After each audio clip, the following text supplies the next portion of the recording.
தமது நாட்டுக்கு எதிராக ஈரான் நேற்றைய தினத்தில் மாத்திரம் 137 ஏவுகணைகளையும் 209 ட்ரோன்களையும் ஏவியுள்ளதாக ஐக்கிய அரபு இராச்சியம் தெரிவித்துள்ளது. ஐக்கிய அரபு இராச்சியத்தின் பாதுகாப்பு அமைச்சு வெளியிட்டுள்ள தகவலில் இந்த விடயம் குறிப்பிடப்பட்டுள்ளது. அங்குள்ள முக்கிய ஹோட்டல்கள் மற்றும் அலுவலங்களை இலக்கு வைத்து இந்த தாக்குதல்கள் நடத்தப்பட்டுள்ளன. அபுதாபி விமான நிலையத்தில் இடம்பெற்ற சம்பவத்தில் சுமார் ஒருவர் கொல்லப்பட்டதுடன் 7 பேர் காயமடைந்துள்ளனர்.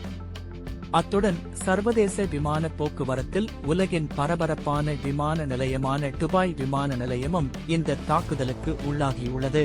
அங்கு 4 பேர் காயமடைந்துள்ளதாகவும் தெரிவிக்கப்படுகின்றது.